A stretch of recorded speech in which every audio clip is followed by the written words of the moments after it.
चलिए भाई, तो नमस्कार, स्वागत है आप सभी लोगों का क्वांट कीड़ा के इस ऑफिशियल यूट्यूब चैनल पे। और जहां आप हमें देख रहे हैं आज मेंस के डेली 5 सवालों की सीरीज में एपिसोड नंबर 2। पहले एपिसोड को आप लोगों ने बहुत सारा प्यार दिया। उम्मीद करते हैं ऐसे ही डेली आप इस वीडियो को एक बहुत कम समय में बहुत ज़्यादा ज्ञान प्राप्ति के लिए और एक अच्छे शॉर्टकट के लिए, एक लंबे समय तक सीखने के लिए आप इस वीडियो का बेहतर अनुभव उठाएंगे। और अगर आप चैनल पे सब्सक्राइब हैं तो सबसे पहले आप चैनल को सब्सक्राइब कर लें। अगर नए हैं तो सबसे पहले आप सब्सक्राइब कर लीजिए, बेल आइकॉन दबाना ना भूलिए, इंपॉर्टेंट चीज़। और साथ ही साथ टेलीग्राम पर क्वांट कीड़ा का टेलीग्राम चैनल ज्वाइन कर लिए, जहां आपको इस क्लास की वीडियो मिल जाया करेगी। अब चलते हैं हम लोग एपिसोड नंबर 2 की शुरुआत करते हैं। पहला एपिसोड मैं आपको करा चुका हूं। ये पहला सवाल कितना प्यारा सा सवाल है, अगर हम लोग इसको देखें तो समझ में आ जाएगा बहुत अच्छे से। कह रहा है कि एक नाव है, वो D+5 किलोमीटर डाउन स्ट्रीम में जाती है और D-7 किलोमीटर अप स्ट्रीम में जाती है। तो समय जो दे रखा है वो 5 और 12 लग, टाइम का रेशियो दे रखा है किलोमीटर के हिसाब से। कह रहा है speed of boat up stream और दैट ऑफ स्ट्रीम, यानी अप स्ट्रीम के साथ करंट का जो रेशियो है वो 2 और 3। तो मैंने आपसे ये कहा कि अगर नाव की अप स्ट्रीम से करंट, स्ट्रीम का मतलब करंट, 2 और 3 है, तो स्टिल वाटर 5 हो जाएगा। ये बात आपको आनी चाहिए बिल्कुल। और डाउन स्ट्रीम स्पीड कितनी हो जाएगी? 5 और 3 मिला के 8 हो। क्वेश्चन में कहा था कि नाव को अप स्ट्रीम और डाउन स्ट्रीम चलना है। नाव अगर अप स्ट्रीम और डाउन स्ट्रीम चलेगी तो अप स्ट्रीम में चलेगी 2 यूनिट से, वहीं डाउन स्ट्रीम में चलेगी 8 यूनिट से। ये स्पीड का रेशियो है। जबकि क्वेश्चन कह रहा है कि जो टाइम का रेशियो है, इधर 5 यूनिट है तो इधर 12 यूनिट है, इधर 5 यूनिट है तो इधर कितना है? 12 यूनिट है। अब अगर आपका मन कर रहा है, अगर आपका मन कर रहा है तो आप इस बात को समझिए कि थोड़ा आप चाहें तो काट के इसको हल्का कर सकते हैं। स्पीड का रेशियो अगर मैं कह दूं तो आप कह देंगे सर 1 और 4 से भी तो काम चला सकते थे। नहीं, आपको ये डाउट होगा कि आपने काटा क्यों नहीं। काट लीजिए, क्योंकि लेकिन ध्यान रखिएगा कि जब भी आपको स्पीड ऑफ अप स्ट्रीम चाहिए तो 2 से मल्टीप्लाई करेंगे, 1 से नहीं, 1 से नहीं। क्लियर हो गई बात? तो आप जरा देखो कि स्पीड इनटू टाइम से यहां बन क्या रहा है। आप देखिए, ये स्पीड है अप स्ट्रीम की और ये टाइम है, तो डिस्टेंस कितनी होगी? यहां पर 5 होगी। साथ ही ये स्पीड है और ये टाइम है ना? तो स्पीड इनटू टाइम 12 चौके कितना हो जाएगा? 48। 12 चौके कितना हो जाएगा? 48। 5 12 का रेशियो है, 5 12 का रेशियो है। ठीक है। डाउन स्ट्रीम कितनी है? 5 है। और अप स्ट्रीम कितनी है? 12 है। मैंने इसको उल्टा लिख दिया। सीधा करते हैं इसको। पहले यहाँ मैंने उल्टा लिखा है। जो टाइम है, आप देखना ध्यान से, पहले दिया है डाउन स्ट्रीम वो 5 है, ये 5 है और ये 12, ऐसा है। तो डिस्टेंस का रेशियो यहाँ से बन जाएगा बड़े प्यार से, 12 एक कम 12 हो जाएगा और 5 चौके कितना होगा? 20। 5 चौके कितना हो जाएगा? 20। अप स्ट्रीम से डाउन स्ट्रीम ये बन जाएगा। अब अगर हम इसको काटते हैं तो आप कहेंगे सर 4 तिहाई 12 और 4 पचे 20। ये क्या आया? ये आया डिस्टेंस का रेशियो। जबकि क्वेश्चन आपसे कह रहा था बड़े प्यार से कि डाउन स्ट्रीम में जो डिस्टेंस है वो D+5 है, D+5 किलोमीटर। अप स्ट्रीम की डिस्टेंस कितनी है? D-7 kilometre. ये डाउन स्ट्रीम के, ये अप स्ट्रीम के। डाउन स्ट्रीम की डिस्टेंस कितनी है? 5 है, 5 है। अप स्ट्रीम की डिस्टेंस कितनी है? 3। अब यहां से हम डी निकाल सकते हैं, यहां से हम डी निकाल सकते हैं, लेकिन यहां से रोल प्ले करेगी दो चीजें, अनाड़ी और खिलाड़ी। अनाड़ी क्या करेगा कि वो दोनों तरफ क्रॉस मल्टीप्लाई करेगा, फिर लेफ्ट हैंड राइट हैंड से ट्रांसफर करके निकालेगा। जबकि ये अप्रोच मैं आपको कई बार मेंस बैच में सिखा रखा है कि इस तरीके की क्वेश्चंस को सॉल्व करने के लिए इतना लॉजिक नहीं लगाते। आपने देखा कि ये 5 और 3 के बीच में डिफरेंस कितने का है? 2 यूनिट का है। ये डी है, डी से एक वैल्यू ऊपर वाली डी से 5 ऊपर है और दूसरी नीचे वाली डी से 7 कम है। तो 5 से 7 तक का सफर कितना हो गया? 12। यानी ये 2 यूनिट ही बराबर है किसके? 12 के। तो 1 यूनिट की वैल्यू कितनी? 6। इसलिए 5 यूनिट की वैल्यू 6 गुणे 5 कितनी हो गई? 30। 5 यूनिट कितनी हो गई? 30। मतलब ये कि सर D+5 की वैल्यू आई थी, और अगर D+5 30 आई, उसी समय कोरिया का बच्चा बोला कि सर 30 में से 5 घटाओगे तो डी की वैल्यू आ जाएगी कितनी? 25। डी की वैल्यू आ जाएगी कितनी? 25। अब बात को समझो। Difference of the time taken by the boat to travel D-1 का मतलब 25 माइनस 1 24 किलोमीटर। नाव को 24 किलोमीटर चलना है। टाइम का डिफरेंस है, नाव अप स्ट्रीम में 24 चलेगी और डाउन स्ट्रीम में जब 24 चलेगी तो टाइम का डिफरेंस कितना आएगा? 6 आएगा। आपने देखा डिस्टेंस कांस्टेंट है, 24 किलोमीटर ही डाउन स्ट्रीम में चलना है, 24 किलोमीटर ही अप स्ट्रीम में चलना है, तो लगे समय का अंतर 6 आ रहा है, मतलब डिस्टेंस कांस्टेंट है। और अगर डिस्टेंस कांस्टेंट है तो हम इस बात को बेहतर तरीके से जानते हैं फिर कि सर नाव को अप स्ट्रीम और डाउन स्ट्रीम में जो स्पीड का रेशियो है, ये 2 है और ये 8 है, ये 2 है और ये 8 है, मतलब ये 1 है और ये कितना है? 4 है। अगर ये स्पीड का रेशियो है तो लगे टाइम का रेशियो 4 और 1 होगा, लगे टाइम का रेशियो 4 और 1 होगा, और ये टाइम का डिफरेंस कितना आ रहा है? 3 पार्ट। ये 3 पार्ट ही बराबर है किसके? 6 घंटे के। यानी एक पार्ट बराबर होगा कितने के? 2 घंटे के। अगर एक पार्ट 2 घंटे के बराबर होगा तभी नाव को अगर अप स्ट्रीम में जाना है, तो अप स्ट्रीम में जाने में 4 यूनिट का समय यानी 8 घंटे समय लगेंगे, तय दूरी 8 घंटे में होगी। जबकि नाव अगर डाउन स्ट्रीम में जाएगी, डाउन स्ट्रीम में तो कितने घंटे लगेंगे? आपने कहा सर 2 घंटे का समय लगेगा। डाउन स्ट्रीम में कितना लगेगा? 2 घंटे का समय लगेगा। ये बात सबको समझ में आ गई? अगर 2 घंटे का समय लगेगा तो आप खुद बताइए कि 2 घंटे का समय डाउन स्ट्रीम में लग रहा है, डाउन स्ट्रीम में, तो आप एक बात बताइए, एक छोटी सी बात सब लोग बताएंगे, 24 किलोमीटर नाव को जाने में, 24 किलोमीटर जाने में नाव को, चाहे डाउन स्ट्रीम जाए या फिर अप स्ट्रीम जाए, डाउन स्ट्रीम ही मान लेते हैं, 24 किलोमीटर नाव को जाने में अगर डाउन स्ट्रीम में 2 घंटे का वक्त लगता है तो क्या नाव की down stream speed 12 kilometre per hour हुई? आपने कहा हाँ सर हुई। क्या ये 12 किलोमीटर पर आवर इसी 8 यूनिट के बराबर होगा, डाउन स्ट्रीम के बराबर? क्योंकि हमें क्या बताना है? Still water speed. यानी हम कह सकते हैं कि सर 8 यूनिट की वैल्यू ही बराबर होगी किसके? 12 किलोमीटर प्रति घंटे। एक यूनिट की वैल्यू कितनी हो जाएगी? 4 3 12, 4 दूनी 8, 3/2 kilometre per hour. Still water speed बतानी है, स्टिल वाटर स्पीड 5 यूनिट की वैल्यू बतानी है, 5 तिहाई 15/2 किलोमीटर प्रति घंटे, और 15/2 का मतलब होता है 7.5। आप देख सकते हैं क्या जहर सवाल, और कितना प्यारा मैंने आपको सोल्यूशन बताया। आपको अगर समझ में आया हो तो एक कमेंट जरूर करके आइएगा, आपका कमेंट हमारे लिए बहुत इंपॉर्टेंट है।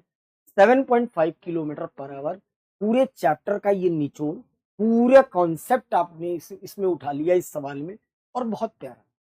इसके अलावा अगर हम इसको एक्स वाई बिल्कुल ट्रेडिशनल तरीके से लगाएंगे तो ये कहीं ना कहीं थोड़ा सा टाइम लेगा, बट मैं मेरी राय मानिए, अगर किसी बच्चे की अप्रोच बिल्कुल बेसिक पर बहुत अच्छी है तो आप अपने तरीके से लगाया करिए, बिल्कुल किसी को कॉपी करने की जरूरत नहीं है। जो लोग उधर भी उलझे हैं इधर भी नहीं सीख पा रहे हैं उनके लिए ये वीडियो बहुत कारगर होगी कि एक लेंदी क्वेश्चंस को हम लोग किस तरीके से कनेक्ट करके बता सकते हैं। आगे बढ़ते हैं अगले सवाल की तरफ, और अगला सवाल आपकी स्क्रीन पर ये है। कह रहा है सेल्समैन ने ऑर्डर किया boost the sell his article increase by markup price of each article 60%। 60% से एमआरपी उसने क्या किया? इंक्रीज किया। ठीक है। कह रहा then offer scheme when the buy 5 article, 5 article अगर कोई खरीदता है तो salesman will give 3 article free. यानी आप इस लाइन को पूरा समझ सकते हैं कि buy 5 get free free, buy 5 get 3 free, मतलब आप ग्राहक हैं, आपको खरीदना सिर्फ 5, लेकिन मैं आपको दूंगा 3 मुफ्त, यानी मेरी तरफ से आप 8 आर्टिकल ले जाएंगे। अब खुद सोचिए, अगर मैं दुकानदार हूँ तो मेरे पास केवल 8 ही आर्टिकल रहेंगे तो मैं कैसे ऑफर चलाऊंगा? यानी मैं दुकानदार हूं तो मेरे पास टोटल 8 आर्टिकल है, केवल 5 लेकर बैठूंगा तो कैसे दुकान चलाऊंगा? यानी मेरे पास आर्टिकल कितने? 8। आपको मैं 5 के पैसे मांग रहा हूं, बट मेरे पास कितने हैं? 8 आर्टिकल है। मैंने ये कहा। आगे कह रहा है कि each article was initially marked up by 50%। प्रत्येक आर्टिकल को पहले ही 50% बढ़ा देता है। मैंने कहा कि अगर एक आर्टिकल की सीपी में 100 ले लूं तो इसका मतलब कि एक आर्टिकल की सीपी को 50% मार्कअप कर रहा है। मार्कअप करने का मतलब कि इसकी एमआरपी बना दे रहा है कितनी? 150। एमआरपी बढ़ा दे रहा है कितनी? 150। अब अगर 150 बढ़ा रहा है तो उसके बाद भी कह रहा है कि पहले तो 150 इसने कर दिया, पहले तो 150, फिर कह रहा है कि 60% और बढ़ा देता है। An article increase the price of each article 60%, then offer scheme। उसके बाद स्कीम लगा रहे हैं भाई साहब। तो समझना मेरी बात को, बहुत ध्यान से समझना। 60% और मार्कअप अगर करते हैं तो 60% 150 का 60%, 15 छका 90, 90 होगा, यानी 240 रुपए। किसी ग्राहक को एक आर्टिकल खरीदने हैं तो कितने रुपए देने पड़ेंगे? 240 रुपए एक आर्टिकल को। जरा बताइए कि प्रॉफिट परसेंट और loss percent earn by shopkeeper salesman dues to अब स्कीम, इस स्कीम में उसको कितना फायदा हो रहा है ये बताइए। अब मेरी बात समझिए, ये जो पिक्चर आप देख रहे हैं यहां से यहां तक, ये पूरी की पूरी पिक्चर कितने आर्टिकल पर है? एक आर्टिकल। समझ रहे हैं आप मेरी बात? ये पूरी पिक्चर एक आर्टिकल पर है मेरे भाई। ठीक। जबकि मुझे बहुत अच्छे से पता है कि दुकानदार के पास आर्टिकल कितने हैं? 8। तो दुकानदार के पॉकेट से कितने पैसे लगे? एक आर्टिकल 100 का तो सीपी कितनी हुई? 800 हुई। एक आर्टिकल दुकानदार बेच रहा है 240 में, लेकिन कोई ग्राहक आएगा तो पैसे देगा कितने की? 5 की। यानी ग्राहक ले जाएगा 8 आर्टिकल, 24 गुणे 5, 1200 रुपए में। 1200 रुपए में ग्राहक ले जाएगा। ये क्या बना? सेलिंग प्राइस बनी। और ये रहा प्रॉफिट। और यही हमसे पूछा था कि बताइए दुकानदार को होने वाला प्रॉफिट परसेंट या लॉस परसेंट। आप बड़ी प्यार से देख पा रहे होंगे कि this is a profit percent, 400 upon 800 into 100, और 1/2 की वजह से दुकानदार को होने वाला प्रॉफिट परसेंट कितना हुआ? 50% इज द राइट। आई बात समझ में? 50% इज द राइट आंसर। बेहतरीन सवाल और बेहतरीन मैंने आपको जवाब बताया। ठीक है, उम्मीद करता हूं कि आप इसको अच्छे से समझे होंगे, अच्छे से जाने होंगे। आगे बढ़ते हैं। बहुत प्यारा सवाल आप देख सकते हैं। चलो देखो,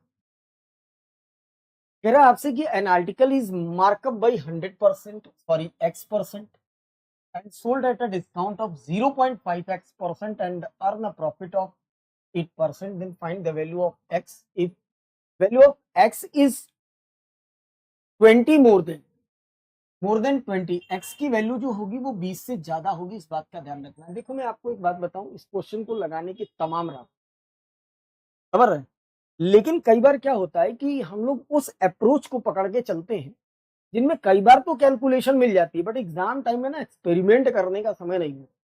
तो अप्रोच हमेशा वही लगानी चाहिए जो छोटे सवाल में भी लग जाए और बड़े सवाल में भी लग जाए, या यूं कह लीजिए कि लगाना ही क्वेश्चन को उस तरीके से चाहिए जैसे आप प्रीवियस क्वेश्चंस लगाते हैं। मैंने कहा सबसे पहले मार्कअप हो रहा है 100%।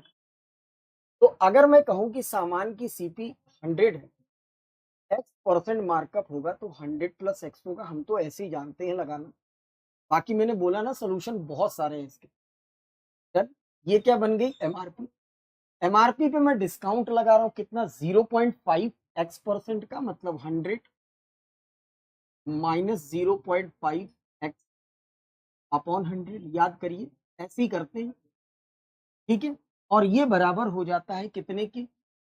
8% का प्रॉफिट। मतलब 100 वाली सीपी वाला सामान एसपी बन जाती है 100। एसपी को हमने एसपी के बराबर कर दिया, बस। मैं इसको लगा दूंगा, काम खत्म, दिमाग नहीं लगा रहा फालतू। मैं इसको लगा लेता हूं, दैट्स इट। इससे ज्यादा हमें इसमें बिल्कुल भी दिमाग नहीं लगाना है, मुझे कोई इंटरेस्ट नहीं है इसमें दिमाग लगाने से। आप जरा देखिए, ये 100 से 100 मैंने काट लिए, ये 100 का यहाँ मल्टीप्लाई हो जाएगा, फिलहाल हम यहाँ मल्टीप्लाई करते हैं, तो ये 10,000 होगा। डन। माइनस 100 से मल्टीप्लाई करेंगे तो -50x होगा, क्योंकि पॉइंट है एक डिजिट पर। x से मल्टीप्लाई करेंगे प्लस 100x होगा, और प्लस माइनस का मल्टीप्लीकेशन माइनस 0.5x² होगा। ये 100 का हमने यहाँ मल्टीप्लाई किया, 10800 आ गया। आप देख रहे हैं 10,800 और इधर 10,000 है, तो इधर बच जाएगा सिर्फ और सिर्फ 800 बच जाएगा। ये जरा देखिए, 0 माइनस 0.5x² मैंने लिखा, 50x प्लस में है और 100x ये माइनस में है, ये प्लस में है, दोनों मिलकर हो जाएंगे प्लस का 50x। हो गया। मैंने कहा इसको इधर बुला लो, पूरे इक्वेशन में माइनस से भाग दे दो और पूरे इक्वेशन में 10 का गुणा करो। तो जब हम इसको 10 का गुणा करेंगे और 5 की भाग करेंगे, माइनस, अच्छा एक एक कर लेते हैं, नहीं आप कहोगे एक ही बार में सब कर देते हैं तो पता ही नहीं चलता। पहले मैंने कहा सब में माइनस का भाग कर दो, तो आपने कहा 0.5x², मुझे करना होता तो मैं यही निकाल लेता, माइनस 50x, ये इधर आएगा माइनस होगा, बट जब माइनस से डिवीजन कर रहे हैं तो ये प्लस हो जाएगा, ये प्लस हो जाएगा। ये एक मेरे पास क्वाड्रेटिक इक्वेशन बन गई, आप सब लोग देख पा रहे। अब इस पॉइंट को हटाने के लिए पूरे में 10 का मल्टीप्लाई और 5 की भाग, 10 का मल्टीप्लाई 5 की भाग से ये बनेगा कितना, 100, 5 की भाग 10 का गुणा 100 प्लस 100x, 100x, ठीक, प्लस मैंने क्या बोला, 10 का गुणा 5 की भाग, 5 की भाग से 160, 10 का गुणा से 1600, 1600 this is equal to 0। Quadratic बना। 100 है, 80 और 20, 80 और 20 डन। दोनों माइनस, दोनों प्लस कर देंगे, यानी मेरे पास जो वैल्यू आई किसकी, एक्स की, वो +80 और +20 आ रही है, दोनों वैल्यू पॉजिटिव हो रही है, तो आंसर क्या होगा, 80 दिया है, एक लाइन लिखी है आंसर वेरीफाई करने के लिए, ये लिखा कि value of x is 20 more than, x की वैल्यू जो है वो 20 से ज्यादा है। तो अगर एक्स की वैल्यू 20 से ज्यादा है तो इसका मतलब 20 नहीं हो सकता, तो एक्स की वैल्यू क्या हो गई फिर, 80। ऐसे क्वेश्चन में खोजा करिए, कुछ ना कुछ जरूर लिखा रहता है। आया समझ में, क्लियर। इस तरीके से हम लोग इस क्वेश्चन को इजीली लगा सकते हैं, जैसे हम जानते हैं हमने वैसे ही लगाया, हमने कोई भी नया काम नहीं किया। आगे बढ़ते हैं। अगला सवाल आपकी स्क्रीन पे कह रहा है, there are 80 student in a class. Class में टोटल स्टूडेंट्स कितने हैं भाई मेरे, क्लास में टोटल स्टूडेंट्स कितने हैं, आपने कहा 80 स्टूडेंट, ठीक है, रहने दो 80 स्टूडेंट है। और 80 स्टूडेंट है total, 40 number of boys who are present in the, and देखो 40 नंबर ऑफ स्टूडेंट्स प्रेजेंट हैं क्लास, जबकि टोटल स्टूडेंट का मतलब बॉयज और गर्ल्स मिलाकर कितने हैं, 80। 40 बच्चे प्रेजेंट हैं क्लास में, number of boys who are not present in class is 4 less than number of girls who are not present in class. If the number of girls who are present in class are 66.66% more than the number of girls who are not present in class, then find the total number of girls in class. पूरी खिचड़ी कर दिया, एक एक line को पढ़ना पड़ेगा तब लगाना पड़ेगा। मैंने कहा चलो टोटल नंबर ऑफ स्टूडेंट्स कितने हैं, 80 है ना, टोटल नंबर ऑफ स्टूडेंट्स 80। अब 80 में बॉयज हैं और गर्ल्स भी, तो आपसे कह रहा है कि टोटल नंबर ऑफ बॉयज जो प्रेजेंट हैं क्लास में वो 40 है।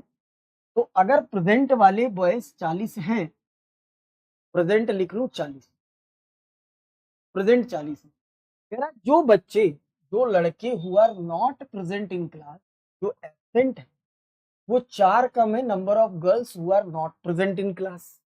मतलब एब्सेंट बॉयज एब्सेंट गर्ल्स से, एब्सेंट गर्ल्स से इससे ये क्या है, 4 कम, इससे ये 4 कम है, ये मुझे पता चल गया।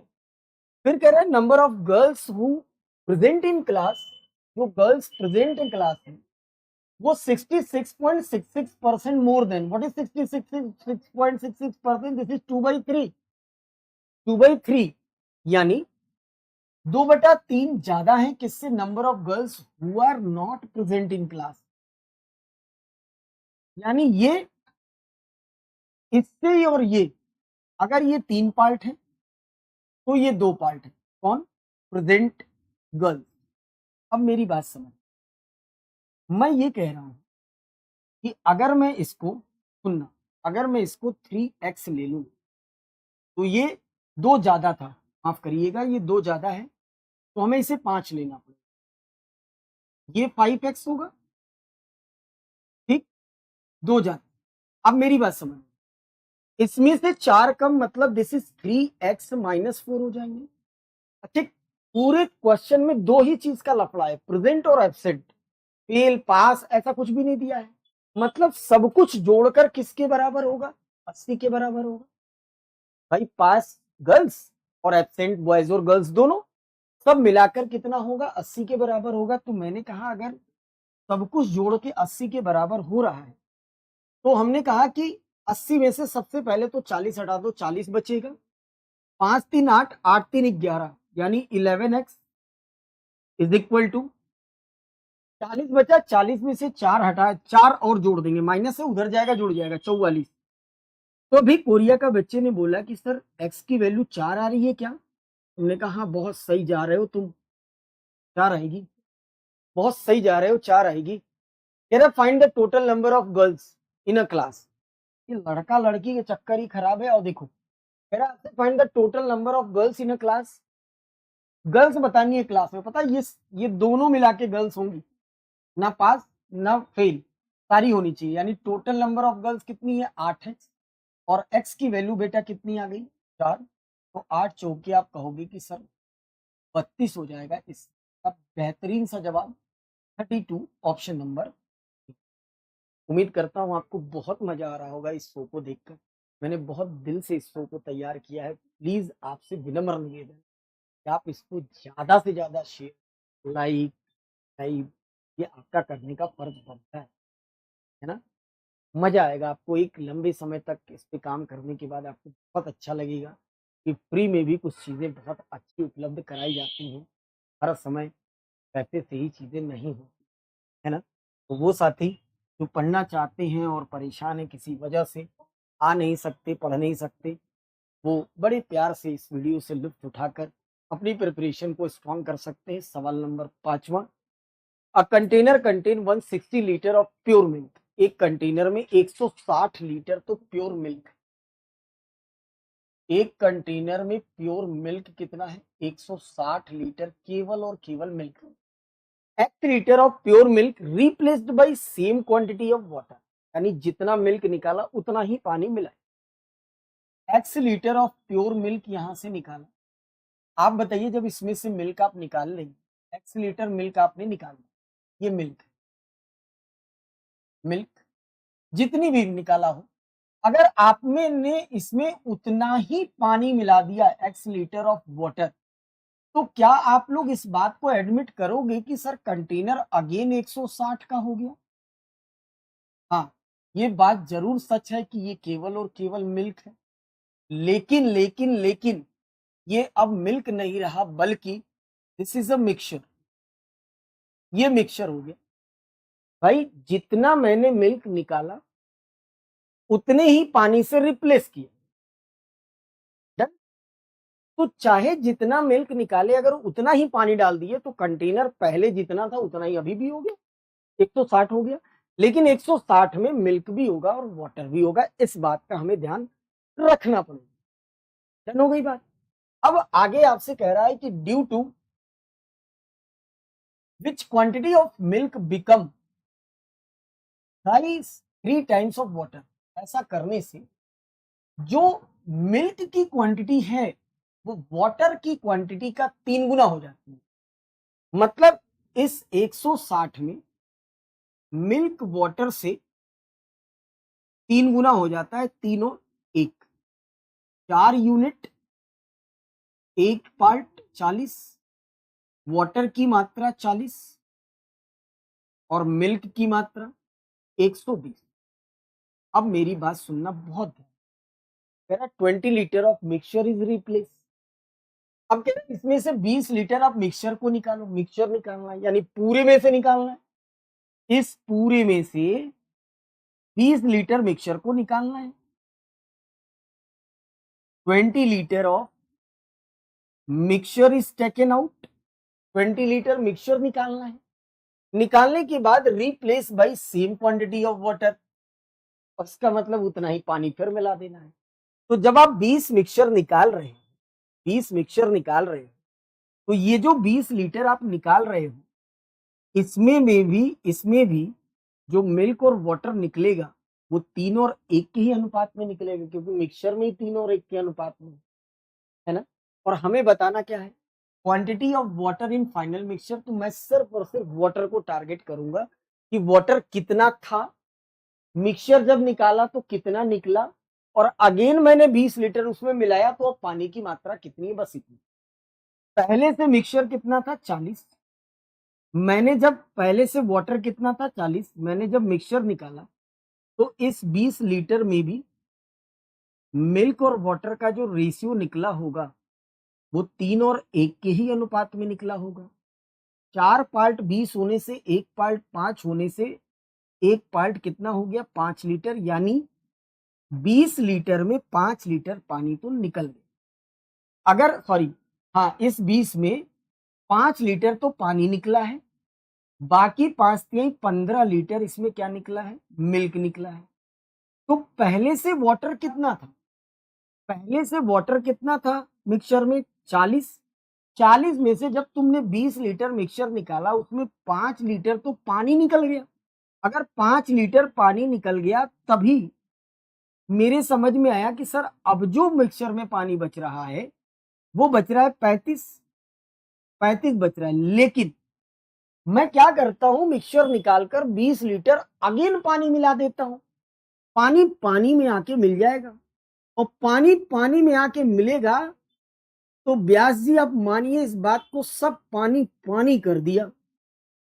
ये आ गया जवाब कितना 55, 55 ऑप्शन नंबर ई, सब पानी पानी हो गया। बेहतरीन सवाल, दिल मेरा खुश हुआ, आपका पता नहीं।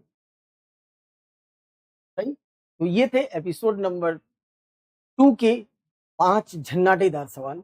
उम्मीद करता हूं आपको ये वीडियो पसंद आ रही होगी, ये हमारी पहल अच्छी लग रही होगी। चैनल पे नए हैं तो एक बार सब्सक्राइब करके बेल आइकॉन दबा दीजिए। हर सुबह 8 बजे 5 झन्नाटेदार सवाल, ना कोई संडे ना कोई मंडे, डेली मिलते रहेंगे और आप इससे बेहतरीन प्रिपरेशन को मजबूत करते रहेंगे। बाकी कमेंट करके जरूर बताइएगा आपको कैसी लग रही है वीडियो, आपका कमेंट हमारे लिए बहुत ही ज्यादा महत्वपूर्ण। मुलाकात होगी एपिसोड नंबर 3 में कल आपके साथ वापस इसी चैनल पे। तब तक के लिए आप सभी लोगों का बहुत बहुत धन्यवाद। Thank you.